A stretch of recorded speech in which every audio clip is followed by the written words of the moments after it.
In court, my aunt handed over an invoice for raising me after my mom died, listing food, clothes, and shelter, totaling $50,000. The judge studied it, then asked, "What about the $190,000 in Social Security benefits you received?" The courtroom burst out. There are some wounds that never truly heal, especially when they're inflicted by the very people who promised to protect you. My Aunt Sophie taught me that lesson the hard way, by dragging me into a courtroom, demanding payment for the childhood she made a living hell. My name is Althea and I'm 26. Just a newly graduated nurse, finally ready to chase big dreams.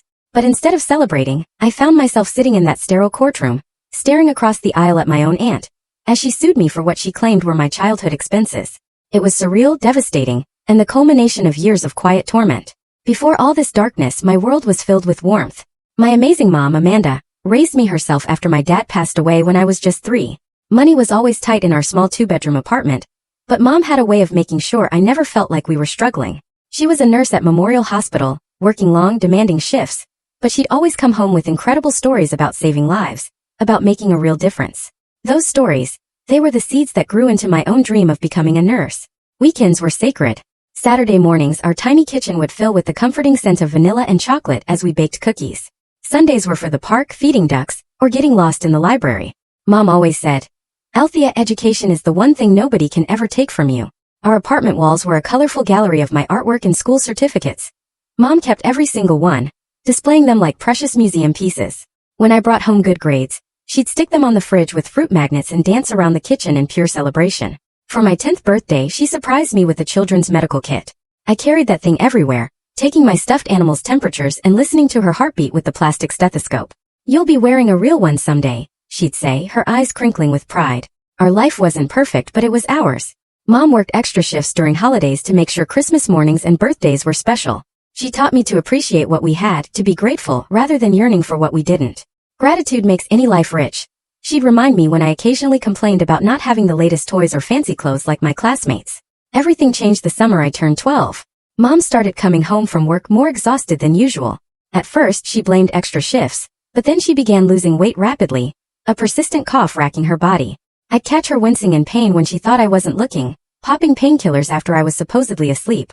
The day she finally went to the doctor, I waited at our neighbor Mrs. Thomas's apartment, trying to focus on a science project, but my mind was a whirlwind of worry. When Mom returned, her face told me everything before she said a word. Stage 4 lung cancer. Terminal. 6 months to a year. Those words didn't just crash into our happy little world. They obliterated it. Mom tried to maintain normalcy, but our roles slowly reversed. I started making dinner, doing laundry, helping her to bed when she was too weak to walk. I kept a meticulous notebook of her medication schedule, becoming fiercely protective of her diminishing energy. School became secondary as I transformed into my mother's caretaker. My 12-year-old shoulders carried the weight of groceries, household chores, and the creeping dread of what was coming. Friends stopped calling because I couldn't go out anymore, but I didn't care. Every moment with Mom became precious, measured, finite. The hospice nurse started visiting daily when Mom could no longer get out of bed. I'd sit beside her, reading her favorite books or just holding her increasingly frail hand. "You're so strong, Althea," she'd whisper. "Promise me you'll keep going. Keep shining after I'm gone." On a quiet Tuesday morning just 3 weeks after my 13th birthday, Mom took her last breath while I held her hand. The hospice nurse found me still sitting there an hour later, unable to let go. The world had never felt so empty, so vast, so terrifying. The funeral was a blur of black clothes and pitying looks. I stood numb as people I barely recognized hugged me and murmured platitudes about my mother being in a better place. What place could be better than here with me? That's when Aunt Sophie appeared. My mother's younger sister had always been distant, visiting only on rare holidays with expensive gifts and limited conversation. Now she stood beside me, her hand on my shoulder, telling everyone how she'd take care of her poor orphan niece.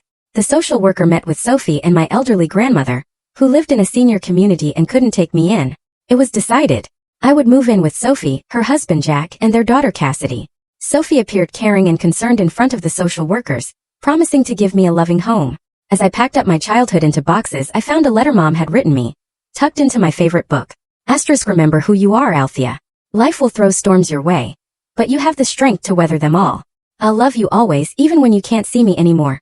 Asterisk, I folded that letter into my pocket, took one last look at our apartment, and stepped into my new life, utterly unaware of the challenges that awaited me. The drive to Aunt Sophie's house took nearly 3 hours, leaving behind everything familiar.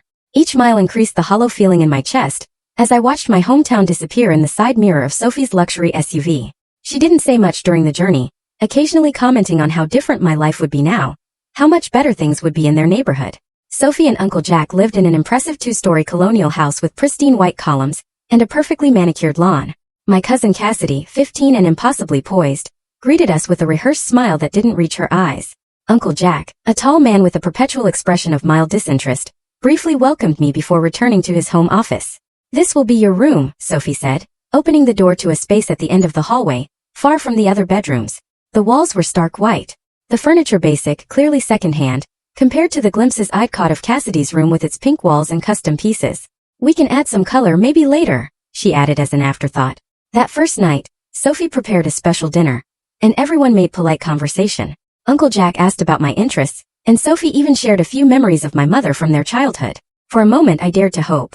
Maybe this arrangement would work out okay. The shift came gradually.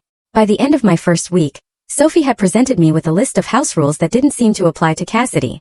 I had a strict curfew, limited bathroom time, designated study hours, and a list of chores that grew longer each day. "In this house everyone contributes," Sophie explained while handing me a toilet brush. Meanwhile, Cassidy lounged by their backyard pool, her own chores mysteriously non-existent.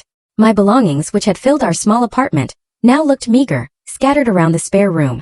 Sophie had gone through my boxes before I could unpack, setting aside clothes she deemed too worn or inappropriate. When I asked about them, she said, "We have standards in this neighborhood, Althea. You represent our family now." School was another adjustment. My academic records transferred, but nothing else did. No friends, no history, no teachers who knew my capabilities. I was placed in standard classes despite having been in advanced programs at my previous school. When I mentioned this to Sophie, she dismissed my concerns. "Let's not get ahead of ourselves. You've been through a trauma. Best to take it easy." The first time I truly understood my place in the household came when school supplies were purchased. Cassidy received a new laptop, a designer backpack, and top-of-the-line everything. I was given a plastic binder, basic notebooks, and pens from the dollar store. "We have to be mindful of expenses," Sophie said when she saw my expression. "Your mother didn't leave much for your care." That night, I heard Sophie and Jack arguing through the thin walls. "The Social Security checks barely cover the extra expenses," Sophie's voice carried. "Do you know how much teenagers eat? How much their activities cost?" "She's family, Sophie," Jack replied, his voice tired, resigned. "Family that's costing us."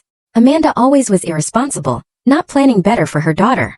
I buried my face in my pillow, tears soaking through as I clutched my mother's letter. The money comments became a regular feature of life with Sophie.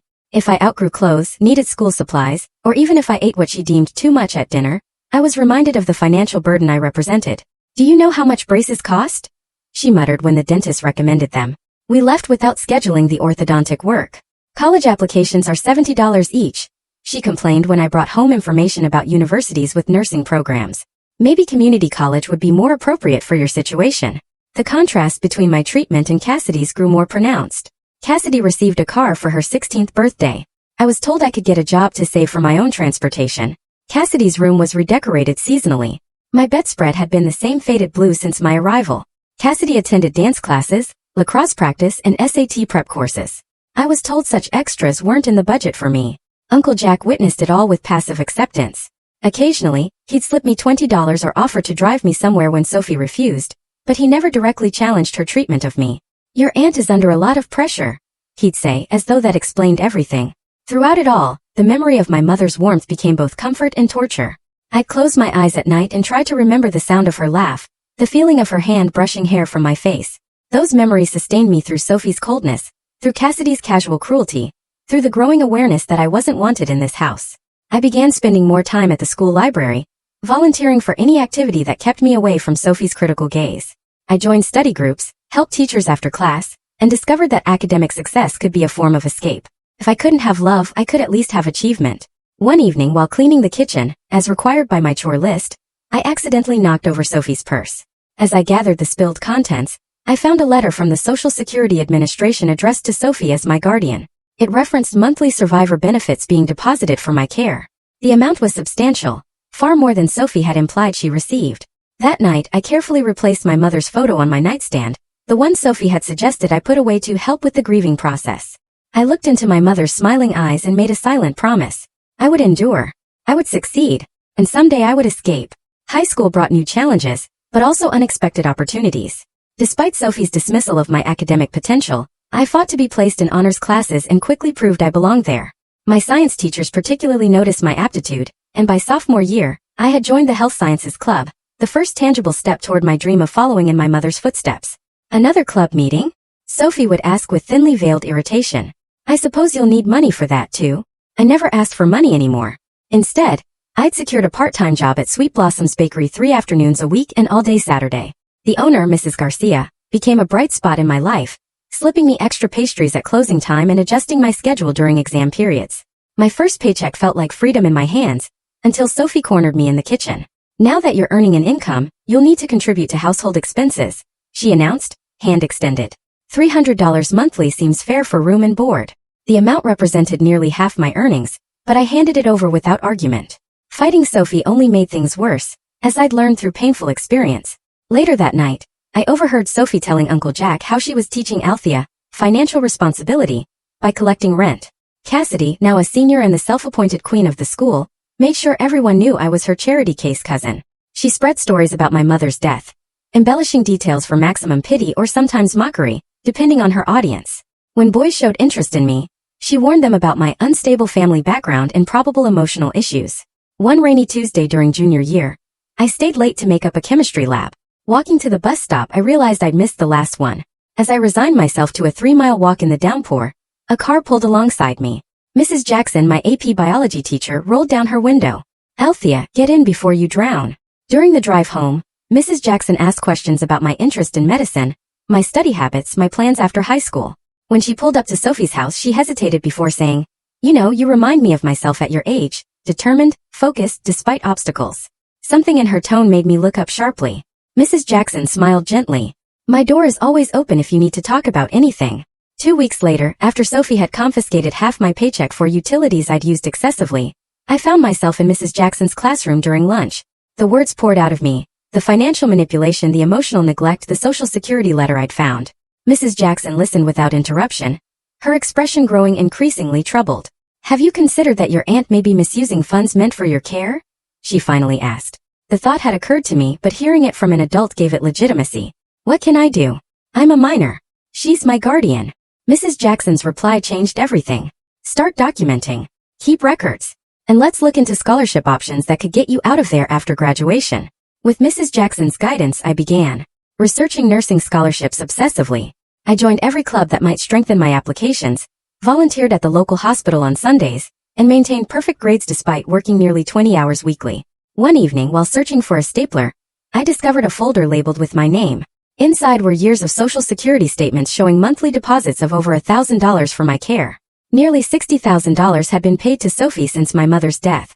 Yet I wore secondhand clothes, lacked basic school supplies, and was made to feel guilty for every morsel of food I consumed. I photographed the documents with trembling hands, then carefully replaced everything exactly as I'd found it.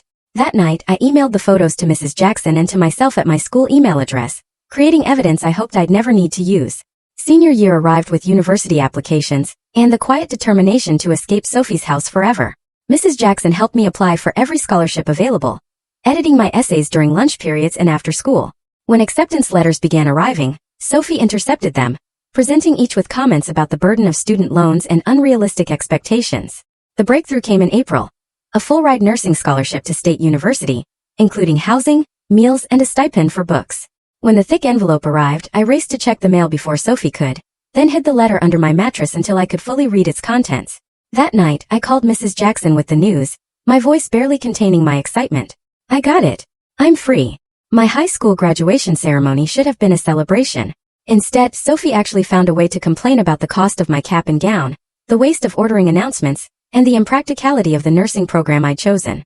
Cassidy, home from her first year at an expensive private college, fully funded by her parents, rolled her eyes throughout Sophie's monologue.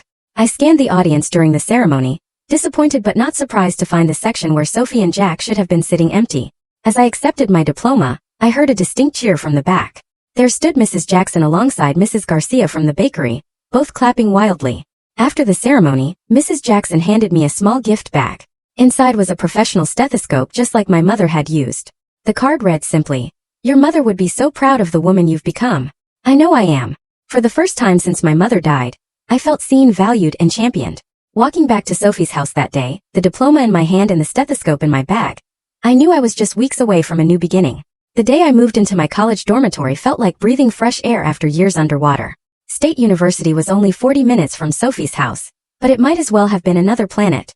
My residence hall room was small, with institutional furniture and cinder block walls, yet it represented something priceless: independence. My roommate Jasmine arrived with her parents, who helped her unpack boxes and hang fairy lights around her side of the room. They offered to help with my things too, but my entire life fit into 2 suitcases and a backpack. Sophie had dropped me off at the campus entrance, not even bothering to park. "Text when you're settled," she'd said, already putting the car in drive. "And remember, your scholarship doesn't cover holiday breaks. We'll need to discuss compensation if you plan to stay with us during those times." Jasmine and I became fast friends despite our different backgrounds. She came from a loving family who called her daily, sent care packages, and genuinely wanted to know about her classes. When she realized I never received such calls or packages, she began sharing hers without comment. "My mom always sends too much anyway," she'd say, dividing cookies or toiletries between us. University life demanded intense focus. The nursing program was rigorous, with early morning clinicals, late-night study sessions, and endless practical exams.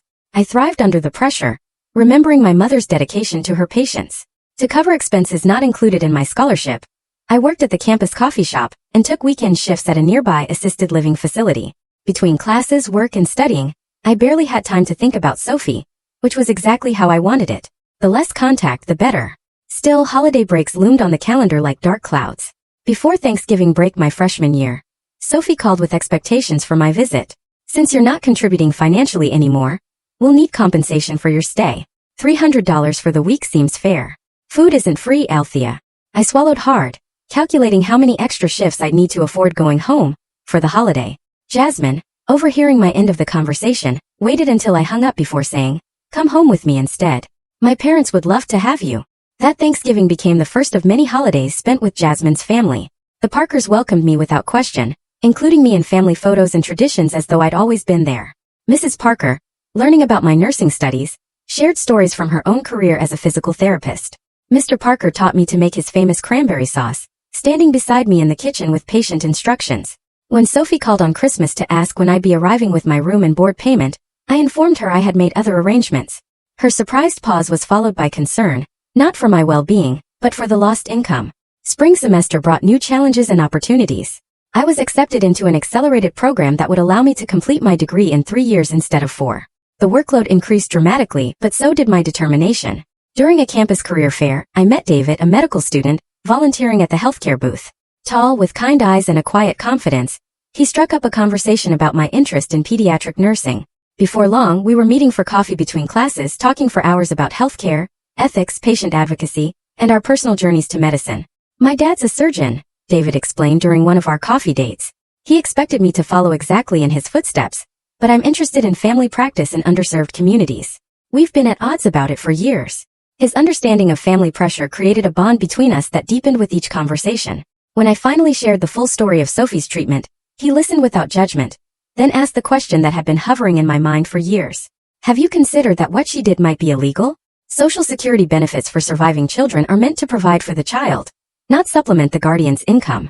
During spring break of my sophomore year, instead of accepting another invitation from Jasmine's family, I stayed on campus to research. The nearly empty library became my second home as I dug through legal websites and forums for similar situations.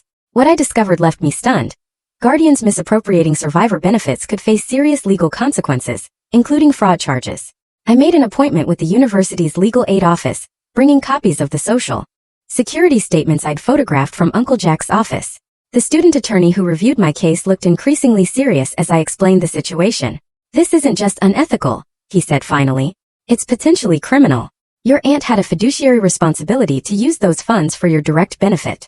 What are my options?" I asked, my heart pounding. "You could file a complaint, possibly pursue recovery of funds, but that would mean legal action against your aunt." He studied my face. "It's a big step. Think about it carefully." I left the office with resources and information, but no clear decision. That night I called Mrs. Jackson, who had remained a trusted mentor throughout my college years. "You don't have to decide anything right now," she advised. "Focus on your education. Document everything. The statute of limitations gives you time." Junior year brought clinical rotations that cemented my passion for nursing. Working with actual patients, particularly children, reminded me daily why I'd chosen this path. My professors praised my combination of technical skill and compassion, attributes I'd learned watching my mother work. David and I grew closer, supporting each other through exams and late-night study sessions. When he invited me to meet his parents over summer break, I accepted with only slight trepidation. Unlike Sophie, Dr. and Mrs. Hoffman welcomed me warmly, asking thoughtful questions about my studies and goals. Althea has the highest GPA in the nursing program, David announced proudly over dinner. Dr. Hoffman raised his glass in a toast to excellence and compassion in healthcare. The world needs more providers like you too. The contrast between David's family and my experience with Sophie couldn't have been starker. That night, lying in the comfortable guest room of the Hoffmans' home, I finally allowed myself to acknowledge the full extent of Sophie's betrayal. It wasn't just about money. It was about denying me the love and support a child deserves after losing their only parent. As graduation approached, job offers began coming in, thanks to my academic record and glowing recommendations from clinical supervisors. I accepted a position at Children's Memorial Hospital in the Pediatric Intensive Care Unit, with a starting salary that would finally provide true financial stability. 2 weeks before graduation, David proposed during a picnic at the campus lake where we'd had our first real date. The vintage sapphire ring had belonged to his grandmother, he explained, given to him with her blessing after she'd met me during family dinner. You don't have to answer right away, he said, reading my shocked expression. I know we're both starting our careers and timing is complicated. I kissed him, tears streaming down my face. Yes, absolutely yes. Life was finally taking shape according to my own design, not Sophie's restrictions or limitations. As I prepared for graduation for my new job for a future with David, I believed the chapter with Sophie was closed. I was wrong. My graduation day dawned bright and clear. A perfect May morning that felt symbolic of my new beginning. Jasmine and I helped each other into our caps and gowns, taking dozens of photos in our dorm room one last time. The Parkers arrived early, bringing flowers and hugs. David and his parents came bearing a gift bag containing a beautiful new lab coat with Althea Marshall, RN, embroidered on the pocket. As we gathered outside the auditorium, I spotted an unexpected trio approaching. Sophie, Uncle Jack, and Cassidy, all dressed in what I recognized as their public appearance outfits. Sophie's smile was wide but didn't reach her eyes. We wouldn't miss our Althea's big day, she announced loudly enough for nearby families to hear, placing possessive emphasis on our.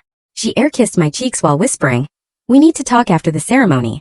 Throughout the graduation, I could feel Sophie's gaze on me. When my name was called, I heard her voice rise above others. "That's my niece. I raised her after her mother died." The ceremony concluded with mortarboards flying into the air and tears of joy all around. As graduates dispersed to find their families, Sophie intercepted me before I could reach the Parkers and Hoffmans. "We brought you a graduation gift," she said, pressing a thick envelope into my hands. "Open it now." Inside was not a card, but what appeared to be an invoice, meticulously itemized on Sophie's personal stationery. The heading read, "Expenses incurred in raising Althea Marshall, 2012 to 2017. The list was extensive and detailed. Room and board, 60 months at $500 per month equals $30,000 clothing and personal items, $4,850 school supplies and activities, $3,275 medical and dental expenses, $5,200 transportation and miscellaneous, $6,675 the total at the bottom, circled in red pen, $50,000. What is this?" I asked, my voice barely audible over the celebratory noise around us. "A reality check," Sophie replied, her smile never wavering for the benefit of onlookers. "Now that you're officially an adult with a career, it's time to repay what you owe. We made many sacrifices to provide for you after your mother's irresponsibility left you with nothing." Uncle Jack looked uncomfortable, but remained silent. Cassidy smirked slightly. "I don't owe you anything," I said, trying to keep my voice steady. "The government sent you money every month specifically for my care." Sophie's smile tightened. "Barely enough to cover basics. This bill reflects additional expenses. We expect monthly payments, beginning with your first nursing paycheck." Before I could respond, David appeared at my side, sensing tension. "Everything okay here?" I introduced him briefly, watching Sophie's expression shift as she noted his confident posture and the expensive watch that marked him as coming from money. "Just a family matter," Sophie said smoothly. "Althea understands her obligations." That evening, surrounded by the Parkers, Hoffmans, and friends from the nursing program at a celebration dinner, I tried to push Sophie's invoice from my mind. David, sensing my distraction, squeezed my hand under the table. "Whatever it is, we'll figure it out together," he whispered. 3 days later, an official-looking letter arrived at my new apartment. A law firm representing Sophie Marshall was demanding payment of $50,000 for care and support provided to Althea Marshall during her minor years. It threatened legal action if a payment plan wasn't established within 30 days. Panic seized me. I called David, who immediately connected me with his father. Dr. Hoffman listened carefully to my situation, then recommended a lawyer friend who specialized in family law. "Don't respond to anything yet," he advised. Let's get professional guidance first. Marcus Wright's law office was modest but neat, with diplomas from prestigious schools lining the walls. After reviewing Sophie's invoice and the legal letter, he leaned back in his chair with a puzzled expression. This is unusual, he admitted.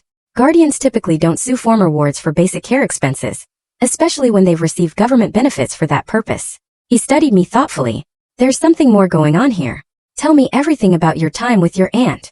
For the next 2 hours I detailed life with Sophie, the constant reminders of my cost, the different treatment compared to Cassidy, the discovery of Social Security statements, and Sophie's increasing demands.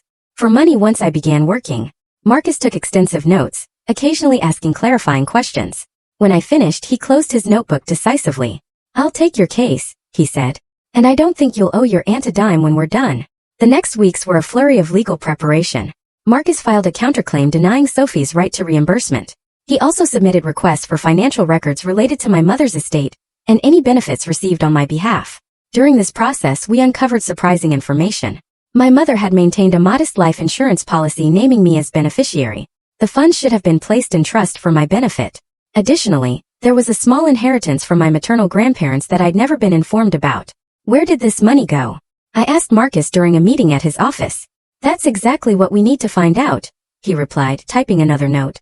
Your aunt had legal obligations as your guardian to manage these assets in your best interest. 2 months after Sophie's initial demand, we received notice of a court date. The lawsuit was moving forward, with Sophie seeking the full $50,000 plus legal fees. Marcus seemed oddly pleased by this development. Now we'll have discovery, he explained. Legal power to demand financial records she might otherwise withhold.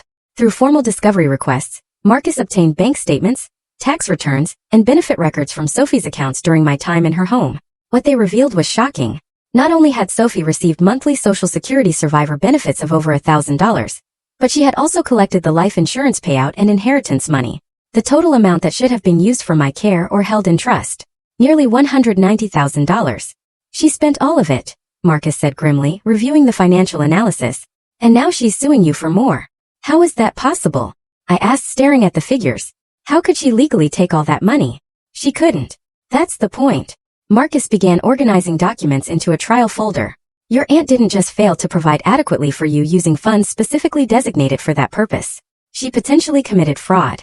As our court date approached, I struggled to balance preparation for the case with starting my new job at Children's Memorial. David provided unwavering support, accompanying me to meetings with Marcus and helping research similar cases. The night before the trial I couldn't sleep. Memories of my mother flooded back. Her gentle hands checking my temperature when I was sick, her proud smile at school events, her whispered encouragements when tasks seemed too difficult. What would she think of all this? In the darkness of my bedroom I whispered to her memory. I'm trying to be strong, Mom. I hope you'd be proud of who I've become, despite everything.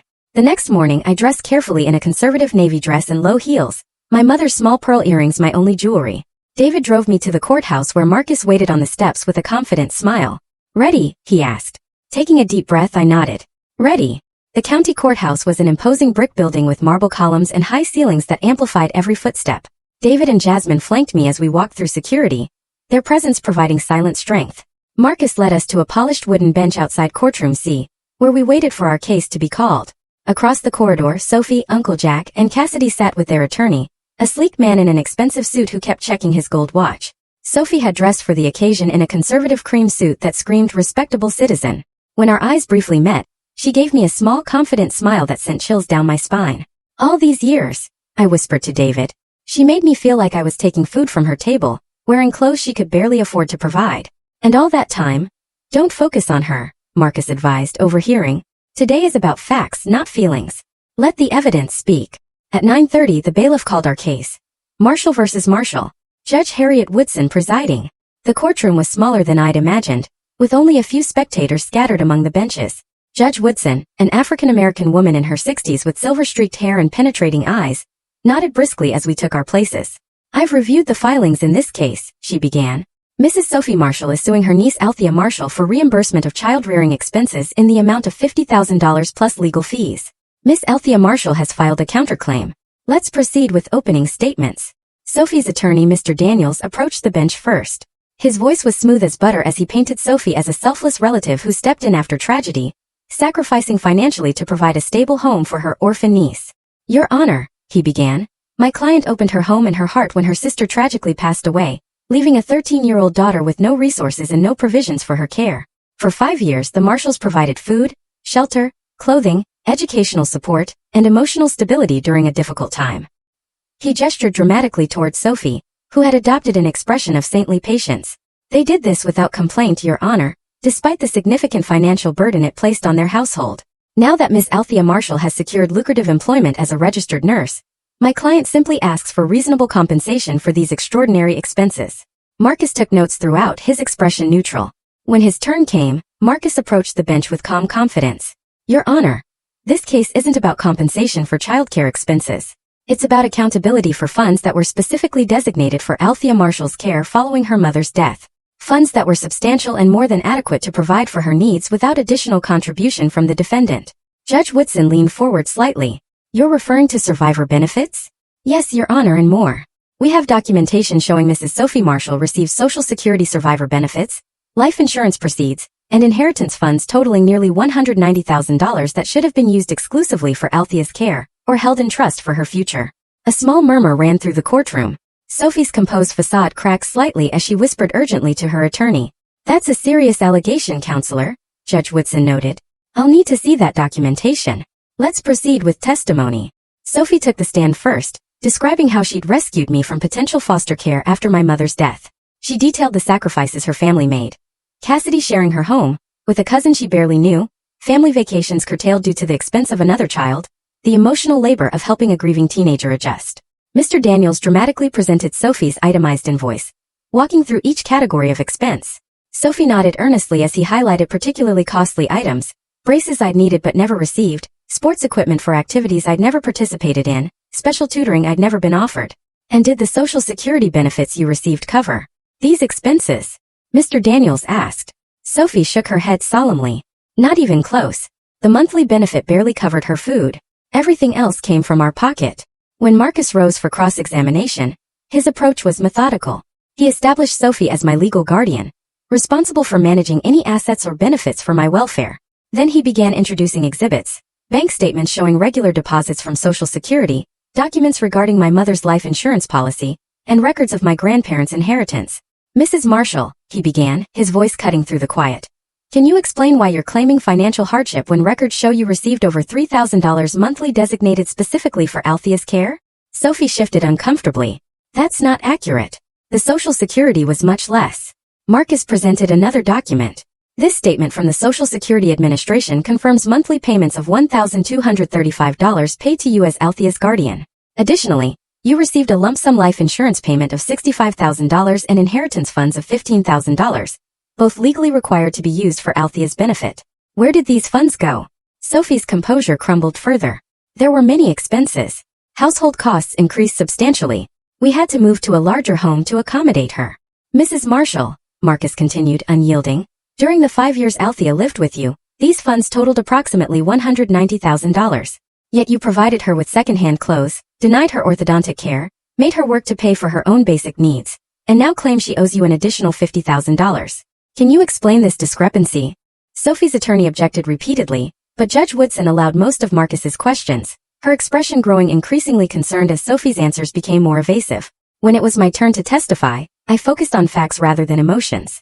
The different treatment compared to Cassidy, being required to pay rent from my part-time job earnings, the lack of support for educational expenses, and the discovery of benefit statements in Uncle Jack's office. Mr. Daniels's cross-examination attempted to paint me as ungrateful and entitled. Wasn't it generous of the Marshalls to take you in rather than sending you to foster care? Don't you think you owe them something for the roof over your head for 5 years? Before I could answer, Judge Woodson interrupted. Counsel, the question of whether a minor child owes a legal guardian for basic necessities is inappropriate. The guardian voluntarily accepted legal responsibility, along with the benefits provided for the child's care. The judge called a brief recess after testimony concluded. When court resumed, she had reviewed all the financial documentation provided by both sides. I've seen enough, Judge Woodson announced, removing her reading glasses. Mrs. Marshall, would you please approach the bench? Sophie rose shakily, her earlier confidence evaporated. Mrs. Marshall, as Althea's legal guardian, you had a fiduciary duty to use all funds designated for her care, either to provide for her immediate needs or to preserve them for her future. The evidence presented today suggests you did neither. The judge shuffled through the documents before continuing. her voice stern. You received approximately $190,000 meant for Althea's benefit. Based on your own testimony and the evidence presented, it appears these funds were commingled with your personal accounts and used primarily for your family's expenses, not Althea's. Sophie attempted to interrupt, but Judge Woodson held up her hand. I'm not finished. Not only did you apparently misappropriate these funds, but you've now had the audacity to sue your niece for additional money, claiming expenses that should have been more than covered by the benefits you received. She turned to address the entire courtroom, her voice ringing with authority. I am dismissing Mrs. Marshall's claim with prejudice. Furthermore, I am referring this case to the District Attorney's Office for investigation into potential misuse of Social Security benefits and breach of fiduciary duty. The courtroom erupted in murmurs. David squeezed my hand so tightly it almost hurt. Jasmine wiped tears from her eyes. Judge Woodson continued. Miss Althea Marshall, you have the right to pursue civil recovery of misappropriated funds if you wish. My clerk will provide information on that process should you decide to proceed. With a final bang of her gavel, it was over. Sophie stood frozen by the bench, her face ashen. Uncle Jack stared at the floor while Cassidy frantically texted on her phone. As we exited the courtroom, Marcus smiled broadly. Congratulations. That couldn't have gone better. What happens now? I asked, still processing the judge's words. That's up to you, Marcus replied. You could pursue recovery of the funds, but that would mean another legal battle. Or you can consider this closed and move forward with your life. David put his arm around my shoulders. Whatever you decide, you're not alone. Looking back at Sophie being consoled by her attorney, I felt no triumph, only a profound sadness for what might have been. The family support I'd been denied, the love that should have followed my mother's death. But I also felt something else. Freedom. Freedom from the guilt and obligation Sophie had burdened me with for years. Outside the courthouse, standing in the bright sunlight, I made my decision. I don't want their money. I just want to close this chapter and start my own life. Marcus nodded understandingly. Sometimes the victory that matters most isn't financial. It's the truth being recognized. As we walked down the courthouse steps, I noticed a familiar figure waiting near the bottom. Mrs. Jackson, my high school biology teacher and mentor, had come to support me. Her presence was the final validation I needed. A reminder that true family isn't always defined by blood. The days following the trial brought a strange mixture of emotions. Relief, vindication, lingering sadness, and a new sense of freedom. David drove me home from the courthouse in thoughtful silence, occasionally squeezing my hand when words seemed inadequate. Jasmine and the Parkers had organized a small gathering at my apartment, their way of showing support without explicitly celebrating what had been, at its core, a family tragedy. As friends shared food and quiet conversation, I slipped onto my small balcony for a moment alone. The setting sun cast long shadows across the city, a visual reminder that one chapter was ending while another began. My phone buzzed with a text from Sophie. Asterisk, this isn't over. Family doesn't treat family this way. Asterisk, I stared at the message, recognizing the bitter irony in her words. Family doesn't treat family the way she had treated me, as a financial transaction, a burden and obligation, rather than a person to love. For the first time, I deleted her message without feeling guilt or obligation to respond. David joined me on the balcony, wrapping his jacket around my shoulders against the evening chill. You okay? I think I will be, I answered. Honestly, it's just a lot to process. The following morning, I began my first official shift at Children's Memorial Hospital. Walking through those doors, wearing scrubs and my mother's pearl earrings felt like fulfilling a promise made long ago. The pediatric intensive care unit was challenging but rewarding, each small patient reminding me daily why I'd fought so hard to reach this point. My supervisor, Nurse Karen, took me under her wing, patiently guiding me through protocols and introducing me to the unique emotional demands of pediatric nursing. You have a natural way with the children, she observed during my first week. Some nurses take years to develop that kind of connection. I didn't tell her about my own childhood losses. Not yet. Those wounds were still healing, the scars still tender to touch. Instead, I channeled my experiences into empathy for my patients and their families, recognizing the fear in parents' eyes and the courage in children facing pain beyond their understanding. 2 weeks after the trial, Uncle Jack called. His voice sounded tired, defeated. Althea, I know I have no right to ask anything of you, but I wanted you to know. I had no idea about the extent of what Sophie was doing. The Social Security, yes, but not the life insurance or inheritance. You still let her treat me like a burden, I replied, surprising myself with the steadiness of my voice. You watched it happen every day for 5 years and did nothing. His heavy sigh carried through the phone. You're right. My passivity makes me complicit. I should have protected you and I failed. I'm sorry, Althea, though I know that's inadequate. After a long pause, he added, Sophie and I are separating. The trial was a wake-up call about who she really is, and who I've allowed myself to become by standing by. He paused again. I just wanted you to know. I felt no satisfaction in their marriage's collapse. only a complicated sadness for the family that might have been mine, but never truly was. I hope you find peace, Uncle Jack. I really do. That conversation marked the last direct contact with Sophie's household. Through mutual connections, I learned the district attorney had decided not to pursue criminal charges, but had required Sophie to complete financial management courses and community service. Cassidy occasionally sent hostile messages on social media, which I eventually solved by blocking her accounts. As summer turned to fall, I established routines in my new life. Challenging but fulfilling shifts at the hospital, quiet evenings with David planning our future, weekend brunches with Jasmine and friends from nursing school. The apartment slowly transformed from a sterile space to a true home, filled with plants, photographs, and small treasures that represented my emerging identity. One September afternoon, I received an unexpected email from the hospital's Human Resources Department. A trust fund had been established in my mother's name to provide scholarships for nursing students from single-parent households. The anonymous donor had requested I serve on the committee. The attached documentation revealed the trust had been funded with exactly $50,000, the amount Sophie had demanded from me. A separate note from the hospital's legal department confirmed the donation had come from Uncle Jack. That evening, I called Mrs. Jackson to share the news. After all these years, she remained my trusted advisor in life's complicated moments. It sounds like his way of making amends, she observed. Not erasing the past, but trying to create something positive from it. Should I accept the committee position? I asked. Part of me wants nothing to do with anything connected to that family. Consider this, she replied thoughtfully. The committee position isn't about them.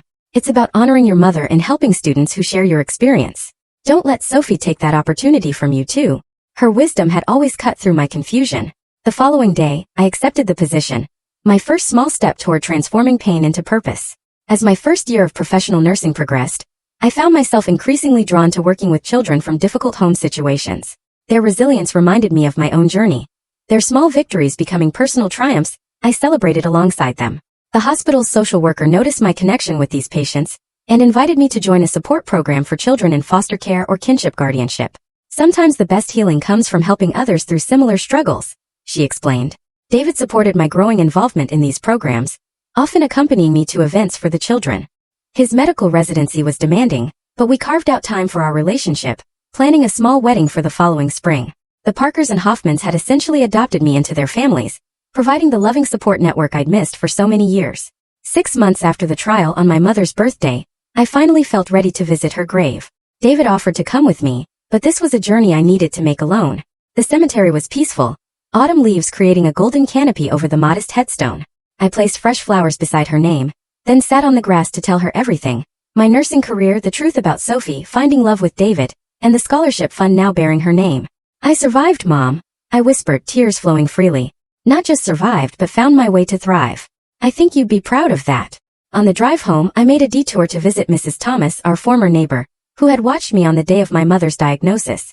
Now in her 80s, she welcomed me with surprised delight, serving tea in chipped cups as we caught up on the years between.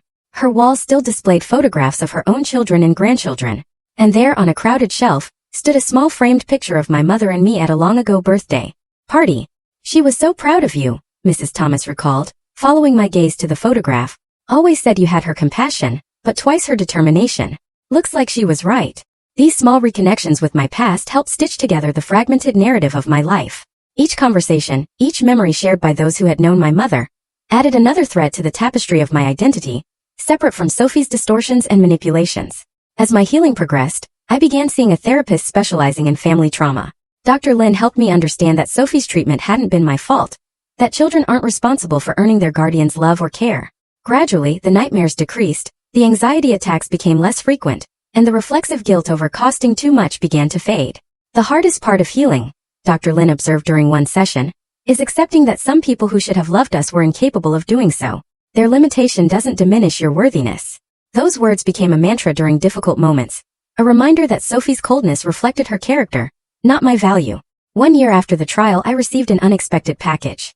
Inside was my mother's nursing pin from her graduation, along with several photographs I thought lost forever. A brief note from Uncle Jack explained he'd found them in storage while moving to his new apartment.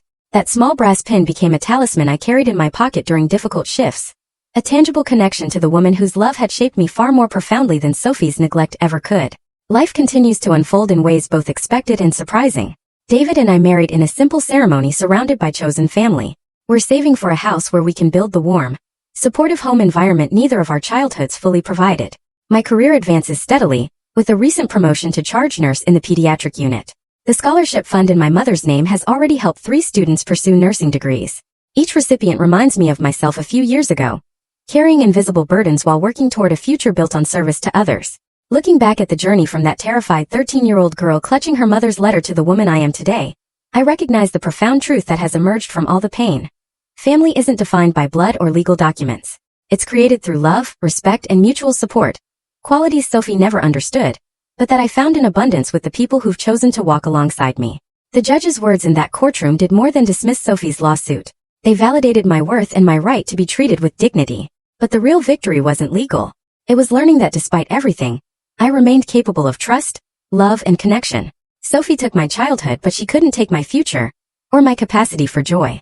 If you're listening to this and struggling with family who treats you as a burden rather than a blessing, please know your worth isn't determined by their limitations. True family sees your value without calculating your cost. Sometimes we have to create that family for ourselves, building connections based on mutual respect rather than obligation. And when you do, it feels like finally coming home.